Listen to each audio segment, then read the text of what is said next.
All right, folks, here we go on this stormy Tuesday. Yes, we are off and running.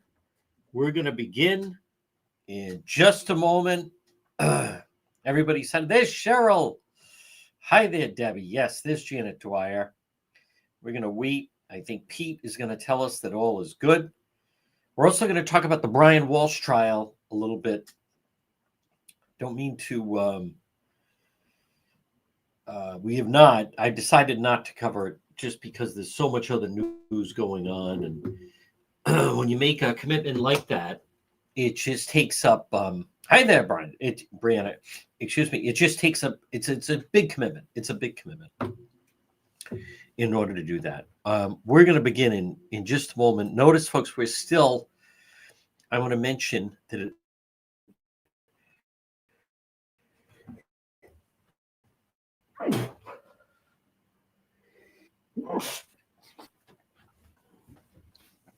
We still don't have the photo of the goon ran the off the road.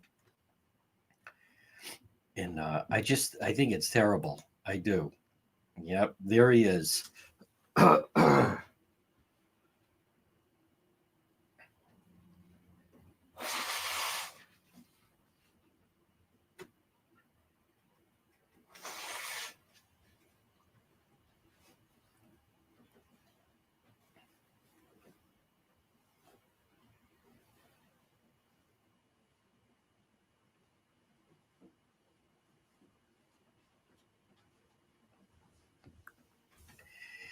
Yep. Good afternoon, Kiara. Or Kara, excuse me. There's Caroline. Yes. Yes, there is. We're sorry you left. All right, we are going to begin in just a moment. Yep. And I think it's interesting with what's going on with this Brian Walsh trial. Yes, there is. And we cover current crime. Let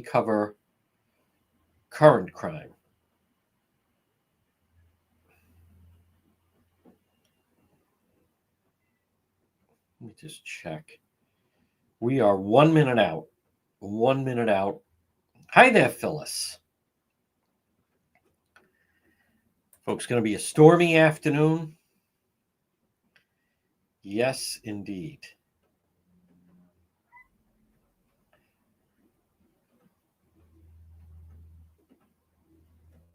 It was a nice job by Troy.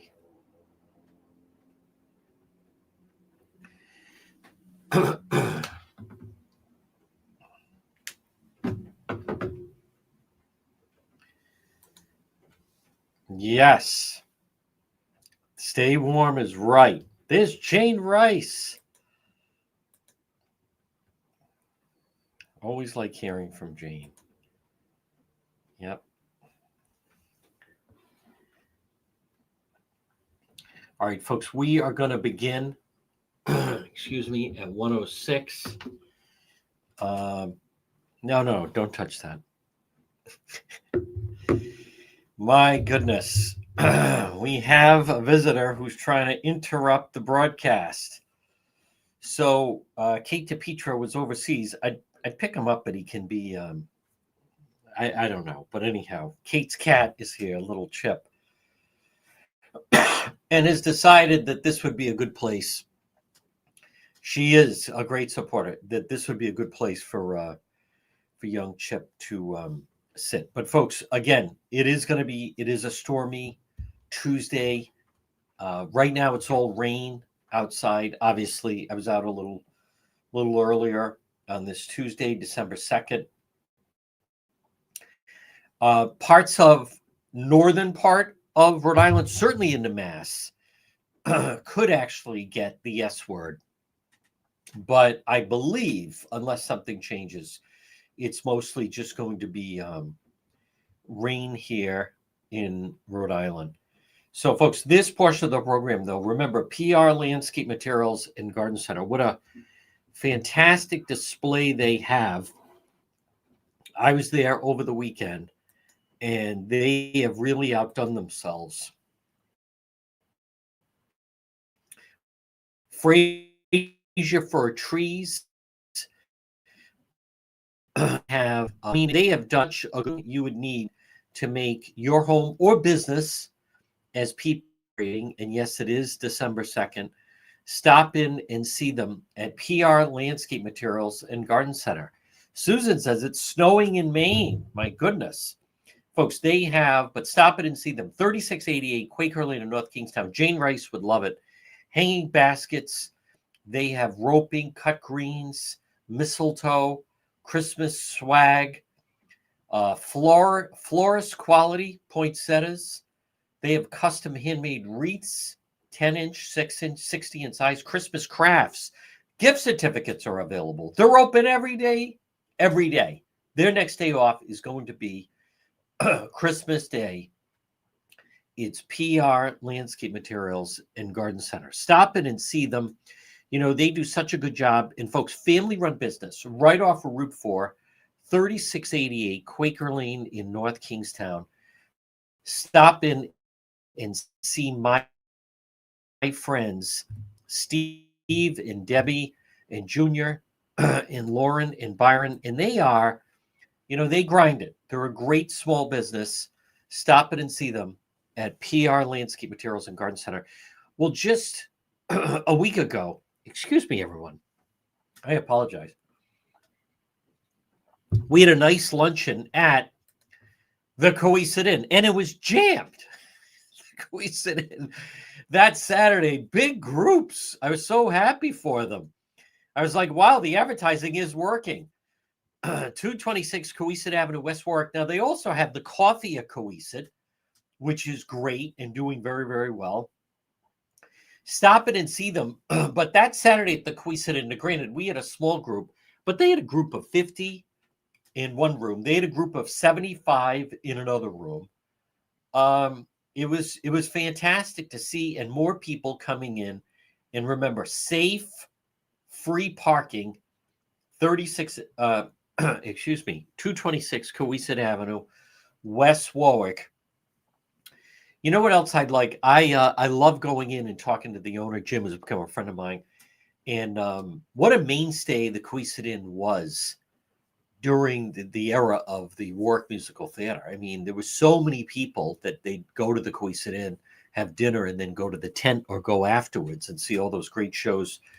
That's now a Lowe's. Before, remember, it used to be Celebrity Courts and then Warwick Musical Theater, and then the casinos came in and took all the acts. But anyhow, the Cowesett Inn. And also, you know, they don't talk about it, but they were really remarkable the night of the Station nightclub fire. That was the headquarters, and they dropped everything. And Jim, who's just, you know, so fantastic, very, very good friend of mine. I mean, he was up all night. Their staff, they took care of so many people that were going in there. Not something we want to relive, but my point is there's just a history of being, you know, I mean, you want to talk about helping the community at a tough moment, and it was what the Cowesett Inn did. So stop in, great meal, large groups. The food was delicious. The service was excellent. Eric loved it. It's the Cowesett Inn. So, folks, a little bit of a stormy day. Now, I don't know. I did get a message from someone that said the roads are already bad. I didn't know that. I don't know how that's possible. I think it's still rain right now. Let me check the Wandcast. Yeah, it's still rain. And then it's going to be miserable. Now, I do think it's interesting. Did I see at some point? It depends on where you are. I think northern part of the state. Let me check that. I know, you know, the closer you get to New Hampshire, as far as Massachusetts. Well, Worcester right now, it is a wintry mix. Okay, Worcester has snow. And then winter, you know, it can be tough sledding. Let me also, as we normally don't do weather forecast, but let me also just check. It's still raining in Woonsocket. Okay. I don't think we're going to I don't see any sense of snow in northern Rhode Island, and let's see what's happening in Boston is wintry mix again. But I think no, it's still, I'm still looking at temperatures like in the right on the line, 34, 35. So some element of that. But am I shocked that maybe there's some problems on the roads? No, I am not. I think the surprise would be. Now, before I talk about the Brian Walsh trial and some of the other crime, I want to let me just check DOT though, the Rhode Island DOT with all the cameras and so forth, because I was so busy this morning. No, it doesn't seem that bad. Crash cleared. No way, there was a crash on 195. In travel lanes. Heavy rain expected throughout the state. All right. Well, I'm not saying, I want to be very clear. I know that people are perfectly capable of driving in snow conditions. I get that. Ron, getting some snow up there. But what I'm talking about is you always just have to be cautious of some of the people that are around us on the roads. And specifically, folks, remember as you come closer to Providence, a lot of the newer arrivals, they've never driven in snow. When we covered that bad accident last winter, if you remember when we were on the scene with the translator, the driver was saying he had just arrived from Guatemala 6 weeks ago, and he had never seen snow before. They didn't know exactly what it was. They thought, again, if you remember, we were live there, and it was a bad accident, and I think it was right off Hartford Avenue. And through the translator, the driver was saying, "We're not used to seeing all this hail." And through my Google Translate, I was saying, "No, that's snow." And they were saying, no, hail. I'm like, no, it's not hail. But they had never driven before. To their credit, the family that caused the accident, they all had Rhode Island driving privileges. They had those cards, new arrivals into the country, not citizens.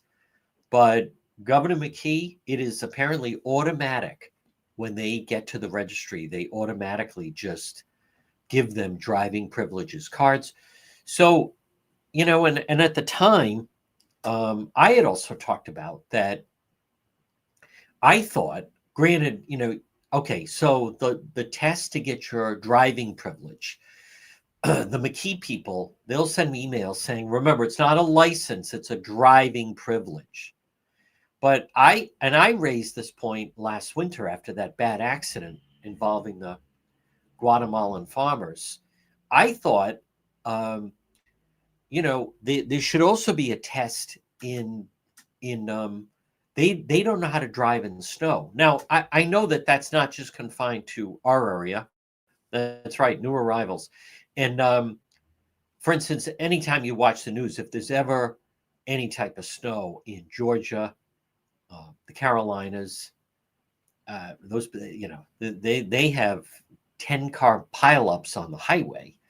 So, but my point was, I was trying to say, okay, so you're allowing the people to fill out the driving test in Spanish. So, number one, they can't speak English. Number two, all of our road signs are in English. They're not in Spanish.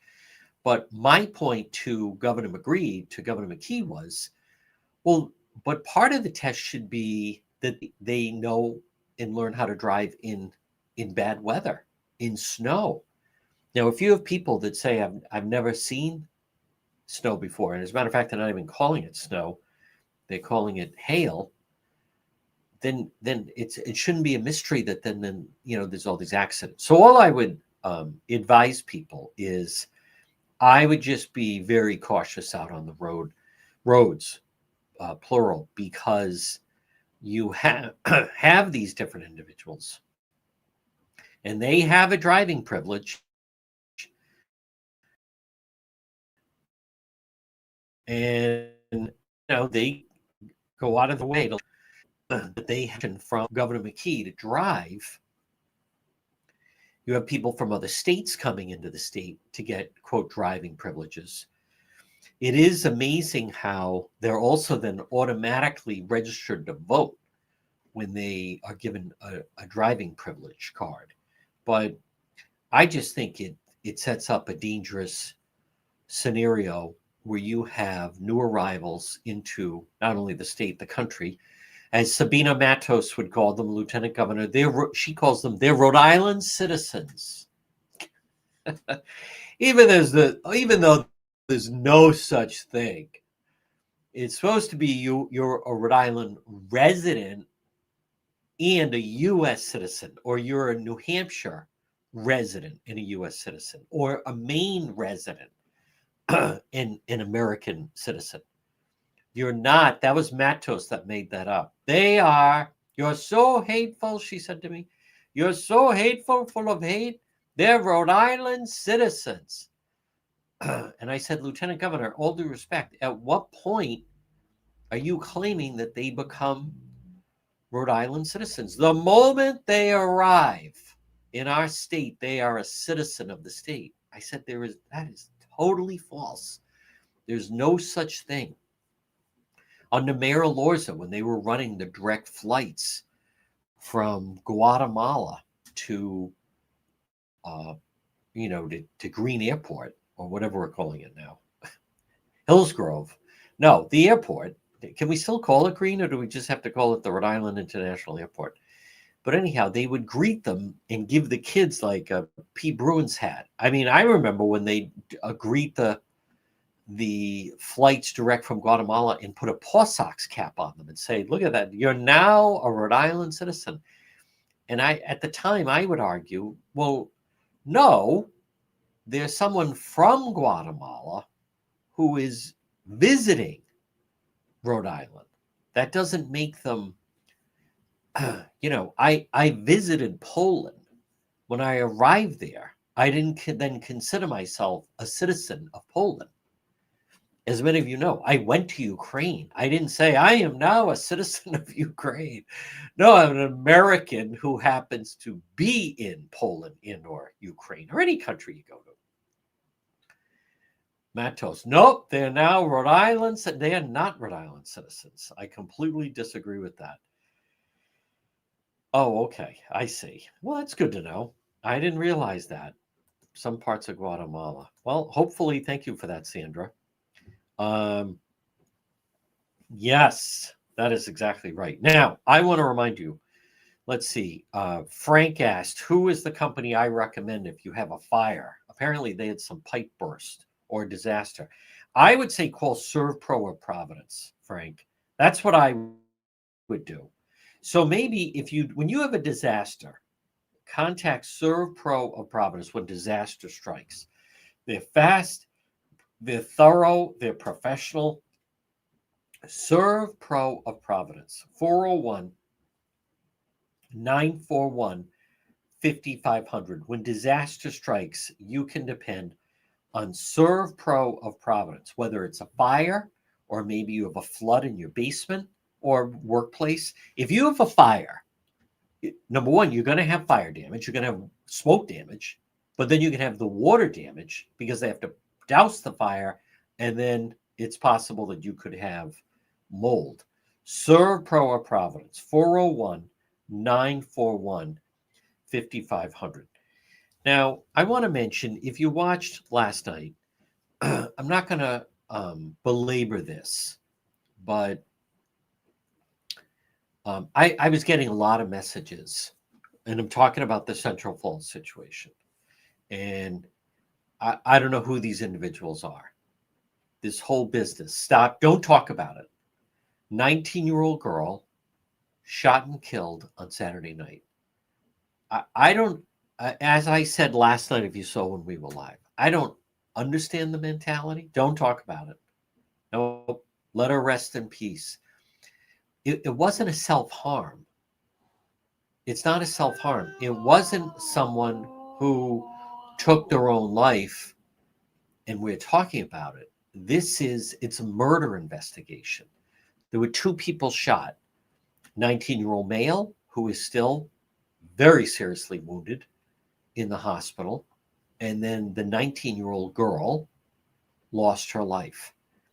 As I said, I mean, I'm going to talk about some other stories, but as I mentioned last night, I don't understand the notion that that happened and the reaction of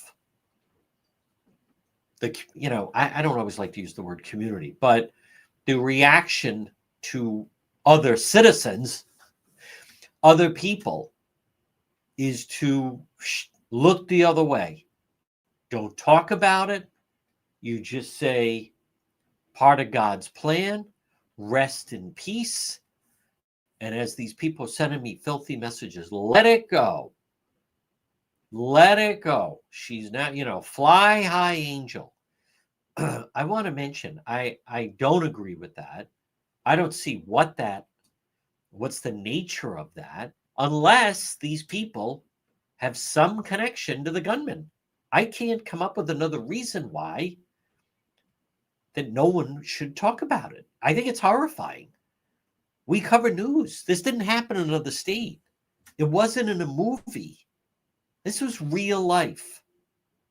That 19-year-old girl was alive.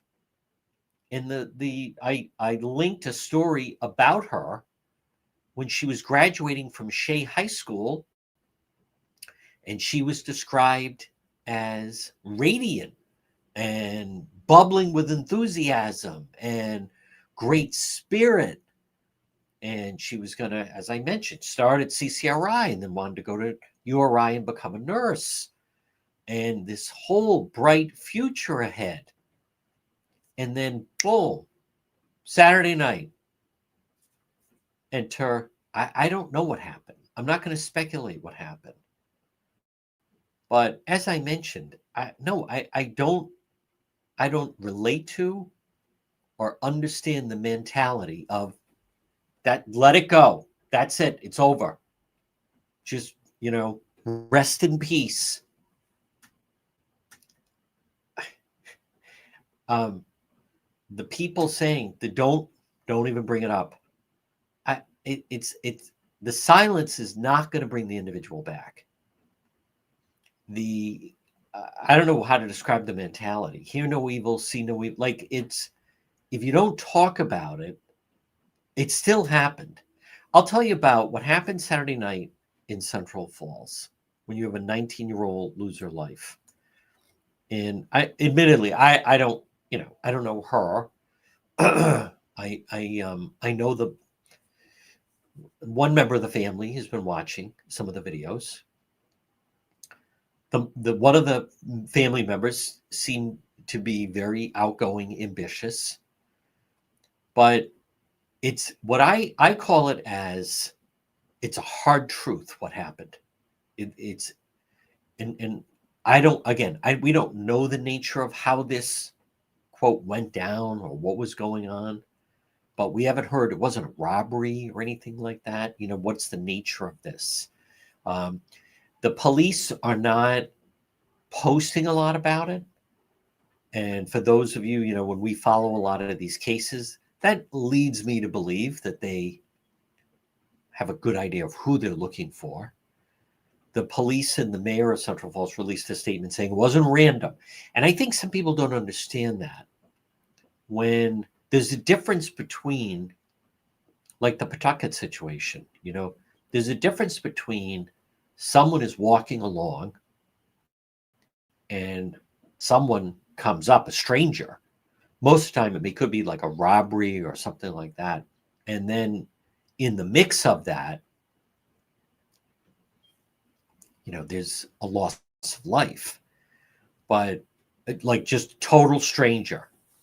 Someone's going along. Most of the time, it's like a robbery gone wrong, something like that. But they're saying, no, it was targeted and the community should not be concerned.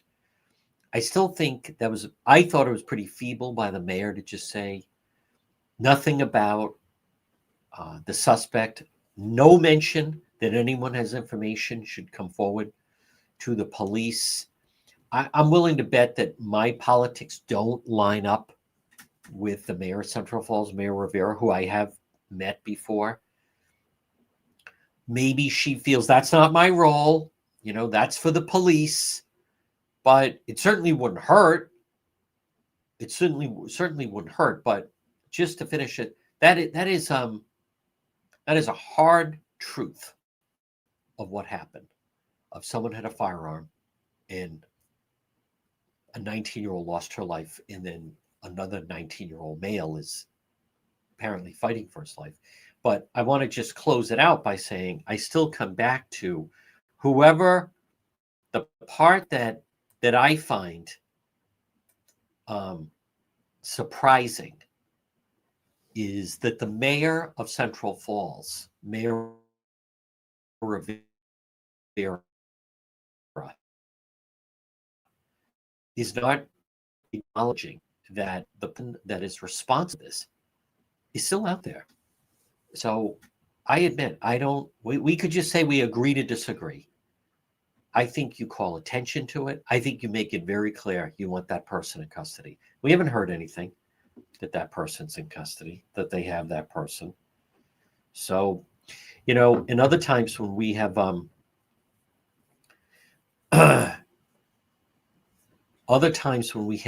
covered various crimes, one thing that I know is that if someone does take a life, if someone does,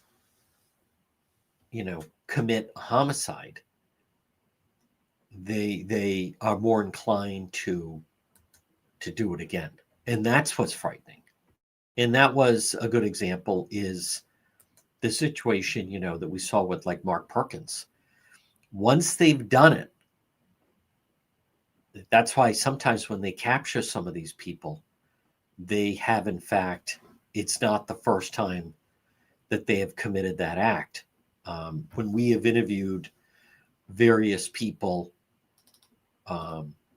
involved with crime, they'll say that for a lot of those people, the first one is the tough one. After that, then they realize that they can carry it out. And to me, that's really frightening.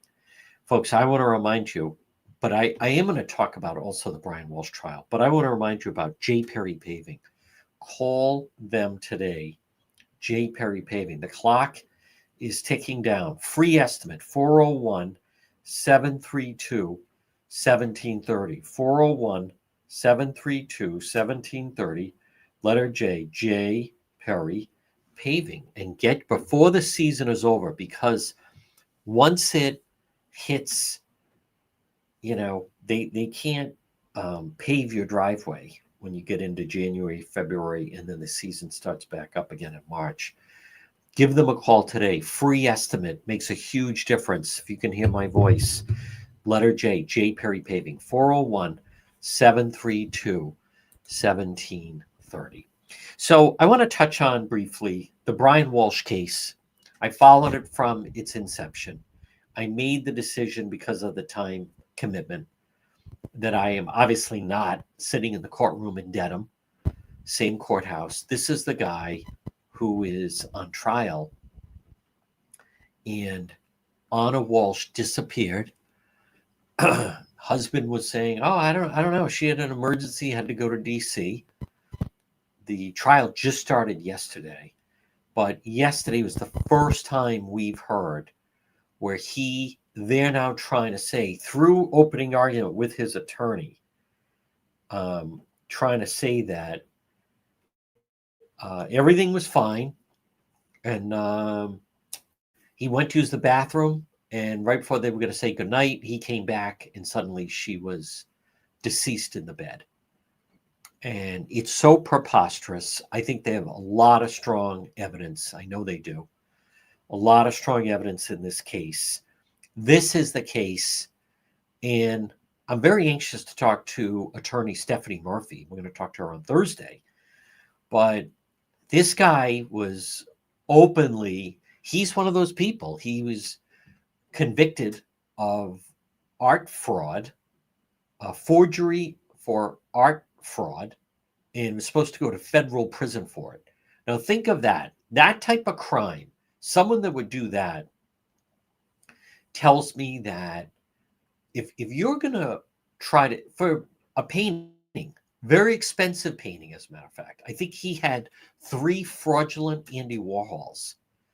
Someone to me that would try to pull off something like that, they definitely have a high opinion of themselves, but they certainly, to me, that strikes me as they think they're smarter than people that, if you think you could really fool someone into giving you a couple $100,000 for a fraudulent painting, a knockoff, a fake, that's, obviously it's a criminal mind, but he definitely, I find that very striking. Am I profiling him by the type of crime he committed? Yes. There's that great scene in Heat where when Robert De Niro is sitting in the diner with Al Pacino and says, do I seem like someone to you who's wearing a Born to Lose tattoo trying to knock off, a sawed-off shotgun liquor store? You think I'm doing like those types of crimes? So, but Brian Walsh, he thought he could talk his way out of it with the Cohasset. But what I find disturbing, so Cohasset police detectives, it's really their case.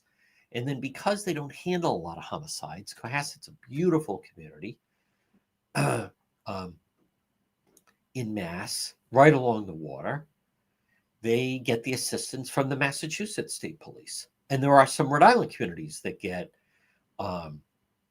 help from the Rhode Island State Police. But there are people that because the Massachusetts State Police are involved, they want him to go free. I mean, it is so preposterous to me. And I'm not going to go into the whole rabbit hole of the nut jobs of the Karen Read support. But they are on record of saying, we hope Brian Walsh goes free. That guy decided, and it is, I think, the case right now. I mean, it is so strong of the Google searches. Yeah, that's his explanation. Now, does that make sense to any reasonable person that are either listening to the radio on AM 1380 or 99.9 FM, or you're listening to petro.com, you're watching on X or Facebook or YouTube? Yeah, a perfectly healthy, attractive 39-year-old woman, suddenly his defense team is trying to say it's sudden death syndrome. Now, sadly, I've heard of that with infants, but I've never heard of a healthy 39-year-old woman who suddenly, he comes back from the bathroom as they're saying goodnight on New Year's morning, and she's dead. Did he call 911? No. Did he call a family member? No. Did he call a doctor? Did he call a rescue? No. What was his solution?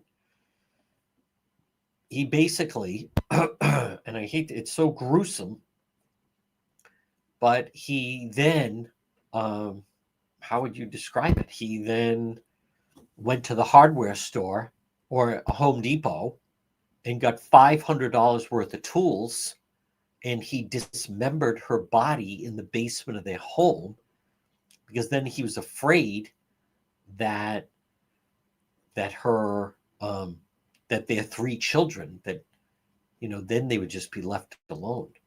So that's the explanation they're going with. That is the ultimate, that's my story and I'm sticking to it. So that was your solution. Oh, that's funny. I went in the bathroom and brushed my teeth. I came back. She's not breathing. I guess I'm just going to have to dismember her in the basement. That's their defense. But I want to come back to the Karen Read crowd. They want that guy to go free. And there's so much evidence.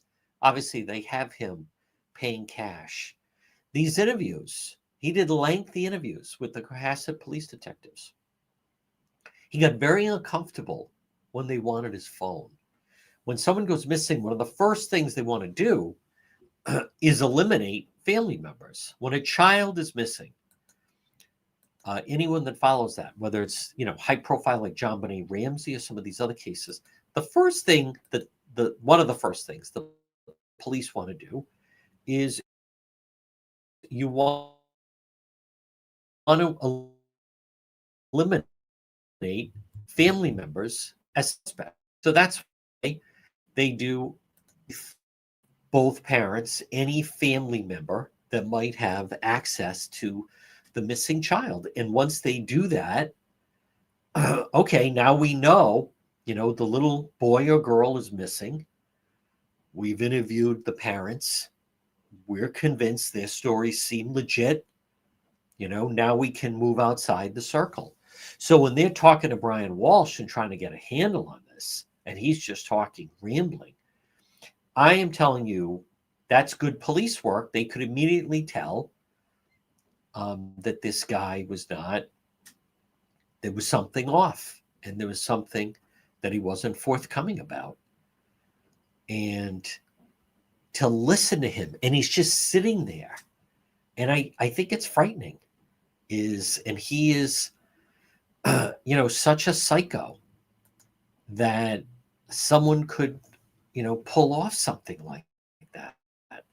And more frightening to me is then that person thinks that people are going to buy it. I mean, he is really demented. He was supposed to be going to federal prison. They had 3 boys, and Anna Walsh, her plan was, okay, she has this successful job, and so I'm going to move the boys with me to DC, where townhouse, and life was coming together. And his solution to that was kill her. And then he was going to pretend. Well, at first he thought he'd get away with it. But then plan B, that was Anna Walsh. That photo was taken weeks before. Does she look like someone that would die of sudden death syndrome? Does that look like someone who is ill? Does that look like someone? He married her. They had 3 boys. And I am fully confident that the police and the Commonwealth, their case against him, they have the right person. What I want to get to is I also think there's something wrong with the individuals that are saying that they hope he gets away with it. And they're out there. They're out there. No doubt about it. And they want her killer, her husband, Brian Walsh, that was Anna Walsh, they want him to go free because of their hatred for the Massachusetts State Police. I mean, I just think that is sick. Folks, this portion of our program brought to you by Kids Club on the Pike. Call Kids Club on the Pike today. Remember, perfect for a birthday party venue, but they also do before and after school care. They do preschool, half and full day program for preschool children ages 3 through 5. They provide before and after school care, providing transportation for school-age children 5 through 12. Now, they also have a Warwick location, but they are located right on the Cranston-Johnston line on Plainfield Pike, right off of 295. It's Kids Club on the Pike. They have great social media. Call them at 401-443-5336 for Kids Club on the Pike. So Brian Walsh, he is to me. So that's who you're married to. That's who he convinced to marry. He then gets convicted of art forgery. He is a swindler. He has to go to federal prison. They have 3 children.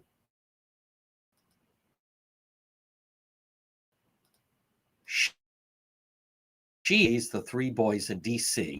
Wow. And, we'll work out something that you can see them if and when you get out. And instead, Brian Walsh, his thought was, well, instead, I'm going to take your life in our basement. That was a photo taken. That's him. That's her in the middle. I'm not sure exactly who that is. And his solution was, I have a better idea. I'm going to dismember you. First, take your life, dismember the body, and then I'll just say you were left for an emergency. Listening to the audio of him, psychopath, absolute psychopath. So, and in Anna Walsh. Now, again, I can imagine. Actually, I don't know. There's a difference in mentality. I've been in touch with some of her friends, and since that happened, her friends have said to me, "Thank you for talking about it. Please don't stop talking about it. Please don't stop telling people about her. Justice for Anna." That's how her friends handle it. Her friends are not saying to me, don't talk about it. Rest in peace. Let it go. They're not saying that. No, they're saying they want this goon held accountable for what he did. And that is one that I relate to more. To me, that is how you handle something like that. You don't just then say, that's it. We're not going to talk about it. Never happened. Nope. Let it go. Maybe if we don't talk about it, she'll come back to life. That doesn't happen. Nope. Just let her rest. No one is saying that. Not from her friends. Not from her friends who I've talked to, who I met outside the house. No, folks, this is egregious. And I don't think, much like, the mayor of Central Falls doesn't mention anything about Central Falls. Don't mention the gunman. I'm not even going to get into. But we have new information, new reporting on what in DC. It's on DePietro.com. We have reporting on that no one else has. So no, I don't think you say, just let it go. Let her rest in peace. That all part of God's plan. It was not part of God's plan that she should have her life taken from those three boys. No. See the guy, if you're watching, right there on the end. Psychopath. Good. And they caught him. And he should go to jail for the rest of his life. We have to, I believe, there's too much cuddling of criminals. I mentioned that. And I get that it could be on, The Office, as far as some people may say that, you don't talk about it. It should just be something that the Attorney General maybe talks about. But no, I don't subscribe to that. I don't subscribe to that. And much like I mentioned, if you watched our stream last night, Rhode Island Governor Dan McKee, ultimately the state police report to him. A captain with the state police, his daughter was run off the road by a goon, by a subhuman, by someone who may flee the country. A progressive liberal Democrat judge lets the guy out. And people like Governor McKee, they don't even issue a statement on it. I think it's wrong. I know it's wrong. So no, that's Casey. I feel terrible for her. Her brother's a trooper. Her dad's a state police captain. What is I don't get the whole thing. Like when did people become Sergeant Schultz from Hogan's Heroes? Right? Remember Sergeant Schultz? I see nothing. I know nothing. I hear nothing. What is that? What is that? Brian Walsh. Look at him. No, he is a psychopath goon. Somehow convinced this beautiful young girl, smart, to marry him, 3 kids. But then she was like, you know what? I don't like this. He's an art swindler. People grow apart. And his solution was that his mother, would raise the 3 boys while he's in federal prison. I think it's crazy. I do. And I believe my belief that when some of these high profile incidents happen, I think there should be more talk about it. I think it should not be. I disagree with that element. And I have communicated with Anna's, friends who are trying to keep her image alive and want justice for her. This is insane. It's terrible what that goon did. It is.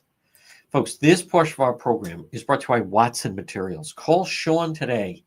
What a selection they have of landscape materials. Watson Materials. Give them a call today. Request a quote at 401-885-0600. And whether it's landscape lighting, pavers, retaining walls, natural stone, cobblestone, Watson Materials, 401-885-0600. Call Sean at Watson Materials. So I also want to mention, yesterday, and I see Justin wrote about it, Justin Katz, who I enjoy talking to and I respect. And I like Justin, but folks, to me, admittedly, when it comes to people running for office, I don't talk a lot about politics because number one, in the 401 and even in Massachusetts, not a lot of options here, right? The one-party state rule has not, I think both states are not where they should be. How many people over the next few months you will travel to Florida, you'll travel to Georgia, you'll travel to North Carolina, South Carolina, and it's filled with people from the Northeast. And those states are thriving right now in a big way. But here's where, and I'm not trying to put words in Justin's mouth, we'll talk about it, but one of the reasons that I am so high on Aaron Gukian is you have to realize I for years, these people, they come really close to running, but then they don't run. He ran. He has experience. If you have two people and they're going to run for office, I mean, in some ways, if you just take them at their word, if the person says, I'm going to cut taxes in half, and I'm going to give every family $5,000, and I'm going to build a brand new airport, and we're going to have all brand new schools, and we're going to, like, if you can't pull that off, and and maybe it's not feasible, it's just talk. So if someone says, I'm going to do this, I'm going to do that, and I'm going to, but if they don't have any experience, they're campaign promises. I know there were other people supposedly running, but I can't stress this enough. Aaron, who I've known since he worked for Governor Kachiri, he ran 3 years ago. He ran a very credible race for lieutenant governor 3 years ago. He's running as a Republican. The mayor of Cranston, Ken Hopkins, introduced him at the kickoff. I thought, yesterday was a wildly busy morning, and I thought I'll just grab the audio from someone else that carries his kickoff announcement and speech. And then, of course, classic, true to form, I can't find anyone that did. But my point is that, and I'm not, Justin and I will talk about it again, but he won Warwick. That's not easy to do. He won day of voting. So did Alan Fung. See, to me, it begins and ends with, I believe that we don't have legitimate elections. Has nothing to do with president. Doesn't help President Trump. But the examples that I point to are Helena Foulkes won day of voting against an incumbent governor, September 2022. But me, because of mail ballots. I have a problem with that. They're not, as we know, they're not mail ballots. But Alan Fung, he beat Magaziner. He did. And then he only had 4,000 mail ballots, and Magaziner had 14,000. I don't buy this argument. I don't accept this argument that, because I interviewed the Secretary of State, and you hear this, some certain members of the media say, well, in a baseball game, it's 9 innings. And if somebody gets 8 innings in the first inning and they don't score the rest of the game, but then they win 8-7, it's still a win. I don't think that, I don't accept that as a fair analogy. And we need legitimate elections. So Aaron ran a campaign. Aaron had volunteers. Aaron Gukian had billboards. He did debates. He did very well. He won across the state 1 day of voting. He did. Statewide against a sitting lieutenant governor. But the only reason Matos was declared the winner was because of mail ballots. So to me, what really needs to happen is they need to rein that in. But I don't put him as like, well, he only got 43%. 43%, but there was an independent who did nothing, who took 5% of the vote. We just saw the election in New York. You take Curtis Sliwa out of the mix, and that is a margin of error race between the winner, Mondani, and Cuomo. A lot of people talk about President Clinton becoming president in 1992 and beating George Herbert Walker Bush, the father, 41, who was President Reagan's vice president, who should have been given a second term. And they say, the country was ready for change, and Bill Clinton, blah, blah, blah. How do you mention that and not mention that Ross Perot, his candidacy greatly impacted the Bush campaign? If President Bush, the father now, 41, in 1992, if he had been reelected and you didn't have Bill Clinton, he would have been at the helm during the dot-com boom. Under President Clinton, that's when, Silicon Valley took off. That's when everything exploded. And I mean that in a positive way. But you can't talk about that election and leave Ross Perot out of the mix. If Ross Perot had not run and got a pretty sizable amount of votes, I think 20% of the vote maybe, but somewhere there, you take him out of the mix and President Bush gets that second term. So I'm just saying, obviously, listen, whoever people go into or wherever they vote, obviously it's your choice. But I want to come back to, I'm not trying to rewrite history here, but Alan Fung, he ran a good race. Didn't run a great race, but he won. And he won day of voting. He won by 4 percentage points. The only reason Magaziner is in Congress is because of these campaign ballots. It's ridiculous. But Aaron Gukian, who is announced, he got a lot of press, is running for governor as a Republican. He ran a statewide campaign and manhandled Matos in the debates. And it paid off on election day. That's who people wanted to be the lieutenant governor. Him, not her. Special interests, the unions, organized labor. They stuffed all those ballot boxes Three candidates got votes. Magaziner, McKee, Matos. That's it. Do you know there were ballots found? And you have the full list, but those were the only 3 checked off. What does that tell you? No signature. Just, 1,000 ballots. McKee, Matos, Magaziner. Just like that. Despite that, Aaron won. Listen, if you just look at, I'm just going to listen, and whoever says what I think is the best, that's what I'm going to vote for. You have to look at, have they ever been in charge of a large group of people? Do they know how to run a campaign? Do they know how to raise money? If you don't like that, that's the system that we have, whether people like it or not. He ran a very credible campaign.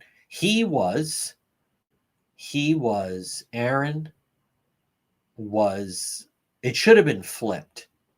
In 2022, if there was a way to do it, he should have been the gubernatorial candidate and Ashley Kalish should have been the lieutenant governor candidate. And I think that would have been a stronger team. And that's nothing against her. I don't say this in a personal vein. So listen, it can't all be about money. Money doesn't make someone a great candidate. Money does not make someone a great candidate. Ask Mike Bloomberg. Ask Ross Perot. Ask Steve Forbes. Just because you have the most money doesn't mean you're the best candidate. Ask Ashley Kalish. You need some money, but money doesn't. If it's all about the money, that to me does not make a great candidate. All right, folks, listen, be careful out on those roads. Stay dry. If you're listening to the radio, stay tuned for the 2:00 news. We'll see how the day develops. Maybe we'll do a live later. We'll see. Maybe not. Otherwise, visit the website, depetro.com.